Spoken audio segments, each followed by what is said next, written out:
In the decades after the Civil War, an estimated 100 all-black towns were settled across the United States. Most are long gone. But Martha Teichner visits one of the first and last that's still fighting to hold on.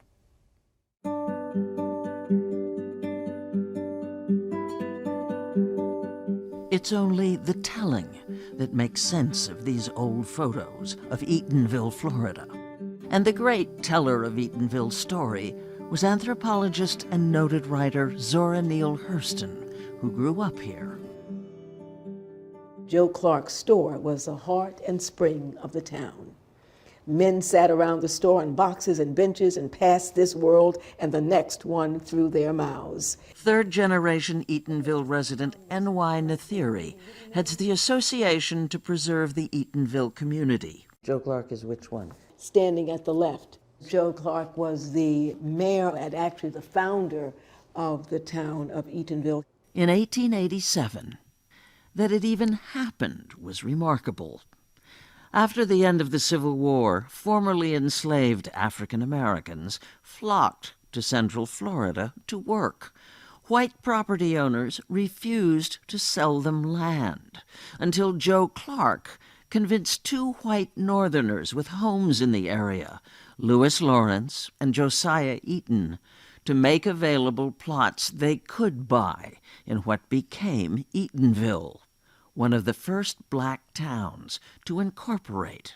There was a lot of resistance from the surrounding communities because if they could incorporate, that meant that they could vote, they could have their own law enforcement, they could manage their own business.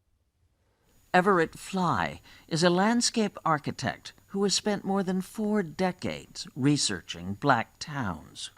By 1915, there were less than 60 incorporated black towns in the entire United States. How many of those 60 are left?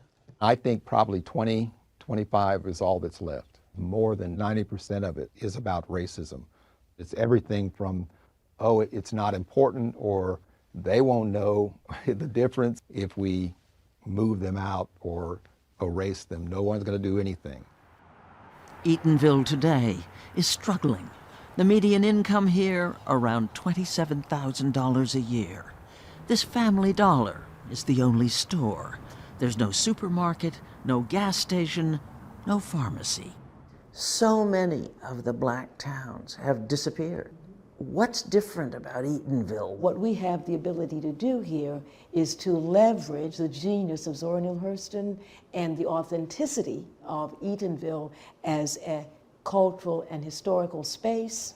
Zora tourism exists already. Just enjoy the Zora Festival. The Zora Festival, Nathiri's preservation group puts on every year, before COVID, regularly attracted over 50,000 people. Fewer now. But Eatonville would like to leverage something else.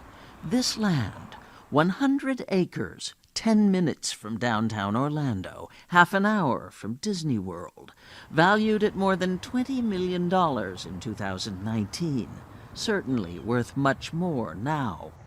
As a small community of 2,500, it's sitting on the largest undeveloped parcel of land in Orange County. It's sitting in a very sweet position geographically. Nathiri's opinion, Eatonville's survival will depend on who wins the fight over this land, which is as closely tied to its past as it is to its future. The trouble is, the town doesn't own it, and never has. This is an insult. This is an insult. No trespassing, keep out. Once, it was part of a 300-acre campus that occupied about 40% of Eatonville. The land was donated by philanthropists to a trust which operated the Robert Hungerford Normal and Industrial School, a private boarding school established in 1899 to provide vocational education to black students in the segregated South. This is when I was in high school. I was voted May Day Queen. By the time Vera King went there, it was a black public school. This looks like one of the original boarding school buildings. It is. We had classes in that building. In 1951, the Orange County School Board bought Hungerford from the trust that owned it. For a little over $16,000, the school board got all 300 acres, but with this important restriction. The land still had to be used for the education of black children. This is me at Hungerford. For 30 years, Vera King worked at the high school that was built on the site. Now it's gone too, along with 200 of those 300 acres. If we aren't careful, Eatonville is going to be extinct. King, 85 years old, an Eatonville native, resents what happened when the Orange County Public Schools started selling off parcel after parcel of the Hungerford property, getting the courts and the trustees again and again to cut the number of acres required to be used for educating black kids. So now it's 0. They really profited from it, from those sales. The Orange County school system was paid nearly $8 million in those deals. You have hashtag land back on your sleeve.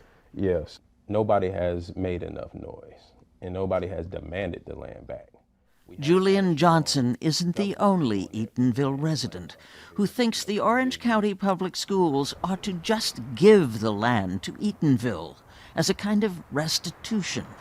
This is economic justice that we're fighting for. Land is economic justice. It's about demanding it back. You've done the people wrong over and over. So, with those last 100 acres set to be sold on March 31st to a developer for $14 million, well below their last appraised value, I'm from Eatonville. Johnson helped to mobilize for a showdown.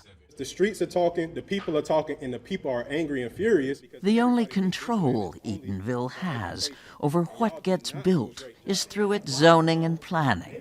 Last month, the town council met to vote on changes that would clear the way for this, a new community of more than 350 homes and apartments.